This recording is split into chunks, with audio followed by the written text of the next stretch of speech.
السلام علیکم ناظرین، میں رئیس اعظم حیدری آپ کے سامنے پیش کر رہا ہوں حسن اخلاق۔ حسن اخلاق کیا چیز ہے؟ حضرت عبداللہ بن عمر رضی اللہ تعالیٰ عنہ روایت کرتے ہیں کہ رسول اللہ صلی اللہ علیہ وسلم نے ارشاد فرمایا، مجھے تعجب اس شخص پر جو اپنے مال سے تو غلاموں کو خریدتا ہے پھر ان کو آزاد کرتا ہے، وہ بھلائی کا معاملہ کر کے آزاد آدمیوں کو کیوں نہیں خریدتا جبکہ اس کا ثواب بہت زیادہ ہے؟ یعنی جب وہ لوگوں کے ساتھ حسن سلوک کرے گا تو لوگ اس کے غلام بن جائیں گے۔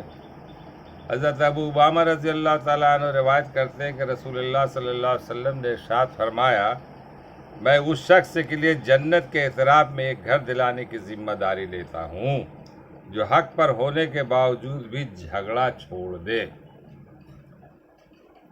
میں اس شخص کے لیے جنت کے اعتراف میں ایک گھر دلانے کی ذمہ داری لیتا ہوں جو حق پر ہونے کے باوجود بھی جھگڑا چھوڑ دے، اور اس شخص کے لیے جنت کے درمیان میں ایک گھر دلانے کی ذمہ داری لیتا ہوں جو مذاق میں بھی جھوٹ چھوڑ دے، اور اس شخص کے لیے جنت کے بلند ترین درجہ میں ایک گھر دلانے کی ذمہ داری لیتا ہوں جو اپنے اخلاق اچھے بنا لے۔ ابو داؤد۔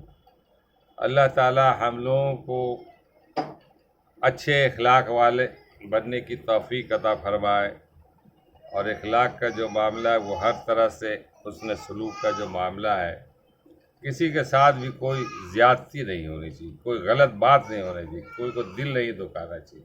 یہی تو اخلاق ہے، یہی اسی کا نام اخلاق۔ آج ہم لوگ چھوٹی چھوٹی باتوں میں جھگڑا کر لیتے ہیں اور اس کے بعد پھر تعلقات کو بھی ختم کر لیتے ہیں۔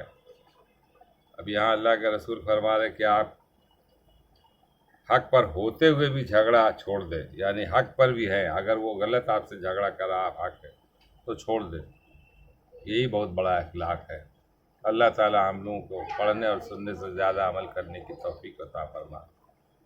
شاید کہ اتر جائے تیرے دل میں میری بات، یہ بھی ایک صدقہ جاریہ ہے، دوسروں تک بات کو پھیلائیں۔